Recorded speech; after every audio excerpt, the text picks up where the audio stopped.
अब हम प्रश्नावली 2.6 के प्रश्नों को हल करेंगे। ठीक है, ये प्रश्नावली दशमलव वाली संख्याओं के गुणा के आधार पे है। अगर आप लोगों ने वो वीडियो नहीं देखा है जिसमें मैंने दशमलव वाली संख्याओं का गुणा भाग जोड़ घटाना सिखाया है, ठीक है, जिसका लिंक इस वीडियो के डिस्क्रिप्शन बॉक्स में भी है कि कैसे हम दशमलव वाली संख्याओं को गुणा कैसे करते हैं, उनको जोड़ते कैसे हैं। तो वो आप जरूर देखिए ताकि ये आपको आसानी से समझ में आ जाएगा। ठीक है, तो हम इसमें दशमलव वाली संख्याओं का गुणा करना सीखेंगे। पहला जो प्रश्न है उसमें लिखा है ज्ञात कीजिए। ठीक है, प्रश्न आपको स्क्रीन पर नजर आ रहा होगा। ज्ञात कीजिए, इतने सारे प्रश्न दिए हुए हैं तो हमें ये वैल्यू निकालनी है, इनको हमें फाइंड करना है कि क्या मान आएगा इनका। तो पहला प्रश्न क्या है? पहला प्रश्न है 0.2 गुणा 6। ठीक है, तो हमें क्या करना है, एक दशमलव वाली संख्या का एक पूर्णांक से गुणा करना है। तो हम देख चुके हैं कि दशमलव वाली संख्याओं का पूर्णांक से कैसे गुणा करते हैं। जो सार वाला वीडियो है, जो भिन्न और दशमलव सार 2 पार्ट 2 का जो वीडियो है, जिसमें मैंने दशमलव संख्याओं का मतलब और उनका हमने गुणा और जोड़ घटाना सीखा था। तो कैसे हम इनका गुणा करेंगे? जब भी हमें किसी दशमलव वाली संख्या का किसी पूर्णांक से गुणा करना होता है तो हम क्या करते हैं, पहले दशमलव को भूल जाते हैं थोड़ी देर के लिए। हम क्या करेंगे, 2 और 6 का गुणा करेंगे। तो 2 और 6 का गुणा कितना आएगा? 12। अब दशमलव वाली संख्या में जितने अंक के बाद दशमलव है, जो रिजल्ट आएगा उसमें भी उतने अंक के बाद हम क्या लगा देंगे, दशमलव लगा देंगे। तो एक अंक के बाद दशमलव था तो इसमें कितना आ गया, 1.2 आ गया। ठीक है, वैसे ही दूसरा प्रश्न है, इसका दूसरा प्रश्न है 8 इंटू 4.6। तो देखिए, अब आप थोड़ी देर के लिए दशमलव को भूल जाते हैं। हम क्या करेंगे, 46 में 8 का गुणा करेंगे तो कितना आएगा? ठीक है, ये आ गया 8 और ये कितना आ गया 36। ठीक है, 8 6 48 48 32 और 4 कितना आ गया 36। तो क्या आएगा इसका आंसर 368। और भिन्न जो दशमलव वाली संख्या है उसमें कितने अंकों के बाद दशमलव है? एक अंक के बाद दशमलव है। तो इसमें भी हम क्या करेंगे, एक अंक के बाद दशमलव लगा देंगे। तो क्या आया इसका 36.8 36.8। ठीक है, ऐसे ही हम इसके बाकी के प्रश्नों को हल कर सकते हैं। ठीक है, जैसे तीसरा एक और हम प्रश्न करते हैं, या पांचवा एक प्रश्न करते हैं। क्या है पांचवा प्रश्न? 0.05 इंटू 7। तो हम दशमलव को भूल जाते हैं। हम क्या करेंगे, 5 और 7 का मल्टीप्लाई करेंगे। कितना आएगा 35। कितना आ गया 35। कितने अंकों के बाद दशमलव लगाना है? 2 अंक के बाद। तो क्या आ जाएगा, 2 अंक के बाद हमने क्या लगा दिया, दशमलव लगा दिया। ठीक है, आगे हम जीरो लगा सकते हैं क्योंकि इसके आगे जीरो का कोई महत्व नहीं होता है। ठीक है, उससे उसका मान नहीं बदलेगा। तो क्या आ गया 0.35। ऐसे ही हम इसके सारे प्रश्नों को हल कर सकते हैं। ठीक है, आपको बस उनका गुणा कर देना है संख्याओं का, और जिस संख्या में पूर्णांक में तो दशमलव है नहीं, जो दशमलव वाली संख्याओं में जितने अंकों के बाद दशमलव है, जो रिजल्ट आएगा उसमें उतने अंकों के बाद क्या लगा देना है, दशमलव लगा देना है। ठीक है, अब हम प्रश्नावली 2.6 का दूसरा प्रश्न करेंगे। क्या प्रश्न है, एक आयत का क्षेत्रफल ज्ञात कीजिए जिसकी लंबाई 5.7 सेंटीमीटर और चौड़ाई 3 सेंटीमीटर है। ठीक है, एक आयत आयत हम पढ़ चुके हैं, उसकी लंबाई और चौड़ाई क्या होती है, आमने सामने की भुजाएं क्या होती है, बराबर होती है। ठीक है, तो हमें क्षेत्रफल निकालना है। क्षेत्रफल आप पढ़ चुके हैं, क्षेत्रफल क्या होता है, लंबाई और चौड़ाई का गुणा करने पे जो मिलता है वो क्या होता है, क्षेत्रफल होता है। तो आयत का क्षेत्रफल क्या होता है, आयत का क्षेत्रफल क्या होता है, लंबाई गुना चौड़ाई। तो लंबाई हमें दी है, लंबाई और चौड़ाई का अगर आप गुणा करेंगे तो क्या निकलेगा, उसका क्षेत्रफल निकलेगा, एरिया, एरिया ऑफ रेक्टेंगल। ठीक है, इसका हमें एरिया निकालना है, क्षेत्रफल निकालना है। तो क्या आएगा, उसकी लेंथ और विड्थ का हम मल्टीप्लिकेशन कर देंगे, लंबाई और चौड़ाई का क्या कर देंगे, गुणा कर देंगे। तो हमें लंबाई दी हुई है, कितनी लंबाई दी हुई है, 5.7 सेंटीमीटर। ठीक है, और चौड़ाई कितनी दी हुई है, 3 सेंटीमीटर। तो सेंटीमीटर है दोनों। ठीक है, ये 5.7 सेंटीमीटर है और ये कितना है, 3 सेंटीमीटर है। तो 5.7 और 3 का क्या हो जाएगा, गुणा हो जाएगा। कितना आएगा, दशमलव को हम भूल जाते हैं, ये आया 21 और ये कितना हो गया 17। तो कितना आया 171, और कितने अंकों के बाद दशमलव है, एक अंक के बाद। ठीक है, तो क्या हो गया, ये 17.1। ये सेंटीमीटर, ये सेंटीमीटर, 2 सेंटीमीटर है। तो क्या इकाई होती है क्षेत्रफल की, सेंटीमीटर का वर्ग। ठीक है, 2 सेंटीमीटर का गुणा होगा ना, तो सेंटीमीटर का क्या हो जाएगा, वर्ग हो जाएगा। तो आयत का क्षेत्रफल कितना आएगा, 17.1 सेंटीमीटर। हमें सिर्फ दो दशमलव वाली संख्याओं का आपस में गुणा करना है। तो हमें क्या मिल गया यहाँ पे, आयत का क्षेत्रफल मिल गया। ठीक है, अब हम प्रश्नावली 2.6 का तीसरा प्रश्न करेंगे। क्या है प्रश्न, ज्ञात कीजिए। ठीक है, हमें बहुत सारे दशमलव वाली संख्याएं दी हुई हैं और उनका 10, 100 और 1000 से मल्टीप्लिकेशन दिया हुआ है। ठीक है, ये हम सीख चुके हैं कि कैसे 10, 100 और 1000 से गुणा करेंगे तो क्या परिवर्तन होगा दशमलव वाली संख्या में। ठीक है, आपको वीडियो का लिंक नजर आ रहा होगा, आप वहां जाके देख सकते हैं कि दशमलव वाली संख्याओं में उस वीडियो में मैंने एक्सप्लेन किया था और उसके पीछे का लॉजिक भी बताया था कि कैसे हम दशमलव वाली संख्याओं का 10, 100 या 1000 से अगर हम गुणा करेंगे तो उससे उनके मान में क्या परिवर्तन होगा। ठीक है, जैसे एक प्रश्न यहाँ में 1000 वाला भी लिख लेता हूँ। क्या प्रश्न है, 0.03 इंटू 1000। ठीक है, तो हम ये सारे प्रश्न देखते हैं कि दशमलव वाली संख्याओं में अगर 10 से गुणा करेंगे, 100 से और 1000 से, तो क्या परिवर्तन होगा। तो हम ये देख चुके हैं कि जब भी हम किसी दशमलव वाली संख्याओं में अगर 10 से गुणा करेंगे, ठीक है, तो जो दशमलव है वो एक स्थान सीधे हाथ तरफ खिसक जाएगा। ठीक है, राइट हैंड साइड में क्या हो जाएगा, वो शिफ्ट हो जाएगा, दाहिने तरफ क्या हो जाएगा, खिसक जाएगा।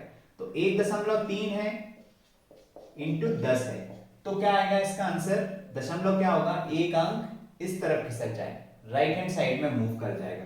तो 1.3 है तो इस साइड आ गया दशमलव, तो क्या हो जाएगा 13.0। 13.0 मतलब क्या आ गया, 13। ठीक है, एक स्थान किधर खिसक गया, इधर खिसक गया। ऐसा क्यों होता है, देखिए जब भी हम 1.3 का 10 से गुणा करेंगे तो हम गुणा पढ़ चुके हैं, ये एक पूर्णांक है, इनका आपस में गुणा कीजिए, कितना आएगा 130। 13 और 10 का गुणा करेंगे तो 130 आएगा, और कितने अंकों के बाद दशमलव लगेगा, एक अंक के बाद, तो कितना आ गया 13.0 आ गया। तो दशमलव क्या हो गया, एक स्थान इधर खिसक गया। इसमें भी क्या होगा, 36.8 है तो 10 से गुणा हो रहा है तो दशमलव क्या हो जाएगा, एक स्थान इधर शिफ्ट हो जाएगा। तो क्या आंसर आएगा इसका 368। अब इसमें भी वही हो रहा है, दशमलव क्या हो जाएगा, एक स्थान इधर खिसक जाएगा। तो क्या आंसर आएगा इसका 1537.0 का कोई मतलब नहीं होता। ठीक है, दशमलव के बाद में 0 लगाने से उसका मान नहीं बदलेगा। वैसे इसमें देखिए, इसमें क्या हो रहा है, 168.07, तो दशमलव यहां से खिसक के कहां चला जाएगा, यहां, क्योंकि किससे गुणा हो रहा है, 10 से। एक 0 है तो दशमलव क्या हो जाएगा, एक स्थान राइट हैंड साइड में शिफ्ट हो जाएगा। तो क्या आएगा इसका आंसर 1680, दशमलव यहां पे था तो कहां शिफ्ट हो गया, वो एक स्थान इधर शिफ्ट हो गया। तो कितना आ गया ये 168.1680.7। वैसे इसमें किससे गुणा हो रहा है, 100 से गुणा हो रहा है। ठीक है, तो दशमलव कितने स्थान खिसकेगा, 2 स्थान खिसकेगा, तो 3.1 है ये। अब इसमें तो नंबर, तो इसके बाद में तो कोई नंबर है नहीं, तो 2 स्थान कैसे खिसकेगा, तो एक क्या आ जाएगा, 0 आ जाएगा, क्योंकि दशमलव, अब मान लीजिए यहाँ पे नंबर नहीं है, हमें 2 स्थान खिसकाना है, तो हम इसको ऐसे लिख सकते हैं, भाई दशमलव के बाद में हमने 0 लगा लिया तो उससे उसका मान नहीं बदला, अब 2 अंकों के बाद खिसकाइए उसको, तो 1, 2, तो कहां खिसक गया दशमलव, यहां खिसक गया। तो क्या आया मान उसका 3110.0। ठीक है, 0.0 का कोई मतलब नहीं होता, तो क्या आ गया 3110, 3110। दशमलव क्या हो गया, 2 स्थान कहां खिसक गया, राइट साइड में, दाहिने साइड में। ठीक है, वैसे यहां पे भी कितने अंक हैं, 2 अंक, यहां पे कितने हैं, 2 0 हैं, तो क्या हो जाएगा दशमलव 2 अंक इधर खिसक जाएगा, तो कितना हो गया 362। तो क्या आया इसका आंसर 362। अब ये वाला प्रश्न देखिए, इसमें दशमलव यहां पर है, किससे गुणा हो रहा है, 10 से गुणा हो रहा है। ठीक है, तो एक अंक क्या हो जाएगा, दशमलव इधर खिसक जाएगा, तो 0, ये 0, ये क्या हो जाएगा, यहां खिसक जाएगा, तो कितना आएगा 0.8। ठीक है, 2 0 लगाने का कोई मतलब नहीं है, तो हम इसको क्या लिख सकते हैं 0.8।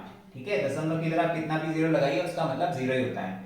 तो पहले 2 अंक के बाद में था 0.08 था, अब एक स्थान क्या हो गया, इधर खिसक गया, तो क्या आया 0.8। वैसे ये वाला प्रश्न है, इसमें क्या है 0.9 इंटू 100, तो कितने अंकों के बाद खिसकेगा वो, 2 अंकों के बाद, 2 0 है। अब यहाँ पे तो एक ही अंक है, तो हम क्या मान सकते हैं, इसके पीछे क्या है, हम इसको ऐसा लिख सकते हैं 90 इंटू 100। दशमलव के बाद में 0 लगाने से उसका मान तो बदलेगा नहीं, तो कितने अंकों के बाद में आ जाएगा ये 90, 2 अंक के बाद खिसक जाएगा, तो यहाँ आ जाएगा ये। तो कितना आया इसका आंसर 90। वैसे इसमें कितने अंकों के बाद में, 3 अंकों के बाद में, इसमें तो 2 ही अंक है, तो तीसरा क्या आएगा 0। ठीक है, तो क्या आ जाएगा इसका आंसर 030। ठीक है, 3 अंकों के बाद लग गया, 030 का मतलब 30 ही होता है। ठीक है, तो इसको हम ऐसा लिखते 0.030 इंटू 1000। 3 अंकों के बाद क्या हो जाएगा, दशमलव खिसक जाएगा, तो दशमलव यहां खिसकेगा, तो क्या आएगा इसका मान 30। ठीक है, तो ऐसे हम किसी भी दशमलव वाली संख्या का 10, 100 या 1000 से गुणा कर सकते हैं। ठीक है, जितने जीरो होंगे दशमलव उतना राइट हैंड साइड में शिफ्ट हो जाएगा। ठीक है, उतना वो दाहिने तरफ खिसक जाएगा। ठीक है, अब हम प्रश्नावली 2.6 के 5वें प्रश्न को हल करेंगे। ठीक है, 5वां जो क्वेश्चन है उसके प्रश्नों को हल करेंगे। क्या प्रश्न है, ज्ञात कीजिए। ठीक है, हमें दो दशमलव वाली संख्याओं का आपस में गुणा करना है। तो हम पूर्णांकों से गुणा करना सीख चुके हैं कि पूर्णांकों से कैसे गुणा करते हैं, 10 से कैसे गुणा करते हैं, 100 से कैसे गुणा करते हैं। ठीक है, अब दो दशमलव वाली संख्याओं का आपस में कैसे गुणा करते हैं ये भी हम देख चुके हैं इस वीडियो में। फिर से मैं एक बार आपको रिपीट करता हूं कि जब भी हम दो दशमलव वाली संख्याओं का आपस में गुणा करेंगे तो हम क्या करेंगे, पहले दशमलव को इग्नोर करते हैं। ठीक है, यहाँ पे भी दशमलव भूल जाते हैं, यहाँ पे भी दशमलव भूल जाते हैं। हम क्या करेंगे, 25, इसमें से दशमलव हटा दिया तो कितना आया 25, और यहाँ पे कितना है 3, इनका आपस में गुणा करेंगे, कितना आएगा 75, 75 आएगा।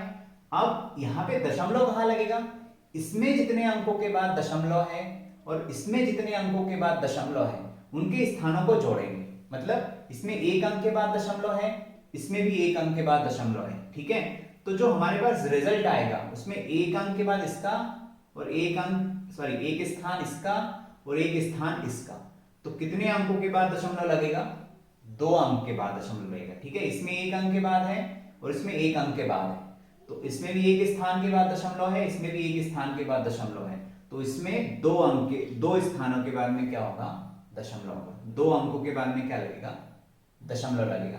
जब भी हम किन्हीं दो दशमलव वाली संख्याओं का गुणा करेंगे तो उनमें हम स्थानों को जोड़ देंगे। मतलब जो हमारे पास रिजल्ट आएगा उसमें हम दशमलव दोनों के स्थानों को जोड़ के जो टोटल स्थान हमारे पास आएंगे, जो टोटल हमें लगेगा, जितने भी प्लेस हमें मिलेंगे उसमें हम उतने स्थानों के बाद क्या लगाएंगे, दशमलव लगाएंगे। जैसे ये वाला प्रश्न है। ठीक है, इसमें क्या है, 0.1 और 51.7 का गुणा करना है, मल्टीप्लिकेशन करना है। तो देखिए ये दशमलव को हम भूल जाएं और इसको भी हम भूल जाएं तो कितना आएगा, ये 517 और ये 1। ठीक है, 517 आएगा और कितना आएगा, 1 आएगा, तो इनका गुणा तो 517 ही आएगा। अब हमें सिर्फ दशमलव देखना है कि कहां लगना है, तो इसमें एक अंक के बाद है, इसमें भी एक अंक के बाद है, तो रिजल्ट आएगा उसमें कितने अंकों के बाद होगा, दाहिने साइड से 2 अंकों के बाद दशमलव होगा, तो 1 2, यहां पे क्या आएगा, दशमलव आएगा। ये वाला प्रश्न क्या है, 1.07 0.02, मतलब अगर हम दशमलव को भूल जाए तो ये कितना होगा, 107, ये 0.02 है, मतलब क्या है, 2 है, 02 मतलब 2 है, इनका आपस में गुणा करेंगे तो कितना आएगा, 214 आएगा। अब देखिए इसमें 2 अंक के बाद दशमलव है, इसमें भी कितने अंकों के बाद दशमलव है, 2 अंक के बाद, तो इसमें कितने अंकों के बाद दशमलव लगेगा, 4 अंक के बाद, 2 स्थान इसके 2 स्थान इसके, दोनों जुड़ गए, कितने आए 4, तो जो रिजल्ट आया 214, इसमें 1 2 3 नंबर नहीं है तो हम 0 लगा देंगे, 4 अंक के बाद क्या लगेगा, दशमलव लगेगा, तो क्या आएगा इसका आंसर 0.0214। ठीक है, दशमलव के बाद में नंबर्स को एक एक करके पढ़ते हैं, इसको आप 0.214 नहीं पढ़ सकते, इसको आप क्या पढ़ेंगे, 0.0214। ठीक है, हर एक अंक को हम अलग अलग पढ़ेंगे, 0.0214। ठीक है, ऐसे इसका हम प्रोनाउंसिएशन करते हैं, ऐसे हम इसको पढ़ते हैं। ठीक है, वैसे ये वाला एक नंबर है 101.01 इंटू 0.01, तो ये क्या नंबर हो गया, अगर हम दशमलव भूल जाए इसमें तो क्या आएगा, 101.01। ठीक है, इसमें हमें क्या करना है, 0.01 मतलब 1 का मल्टीप्लिकेशन करना है, यही नंबर आएगा 10101। ठीक है, इसमें कितने अंकों के बाद दशमलव है, 2 अंक के बाद, इसमें भी कितने अंकों के बाद दशमलव है, 2 अंक के बाद, तो इसमें कितने अंकों के बाद दशमलव लगेगा, 10101 में कितने अंकों के बाद लगेगा, 2 इसके 2 इसके, तो 1 2 3 4 4 अंकों के बाद क्या लगेगा, दशमलव लगेगा। ठीक है, तो ऐसे हम दशमलव वाली संख्याओं का आपस में गुणा करते हैं। ठीक है, हमें उनका बस आपस में गुणा कर देना है, पहले दशमलव को भूल जाना है, फिर दशमलव कहाँ लगाना है, दोनों में जो स्थान है, जैसे इसमें एक स्थान है, इसमें एक स्थान है, तो ये जो रिजल्ट आएगा उसमें कितने अंकों के बाद दशमलव होगा, 2 स्थान के बाद। यहाँ पे 2 स्थानों के बाद दशमलव लगा है, इसमें भी 2 स्थानों के बाद दशमलव लगा है, तो जो रिजल्ट आएगा उसमें कितने अंकों के बाद दशमलव लगेगा, 2 स्थान इसके, 2 स्थान इसके, तो कितने स्थानों के बाद में दशमलव लग गया, कितने अंकों के बाद दशमलव लग गया, 4 अंकों के बाद। ठीक है, तो ऐसे हम दशमलव वाली संख्याओं का आपस में गुणा करेंगे। ठीक है।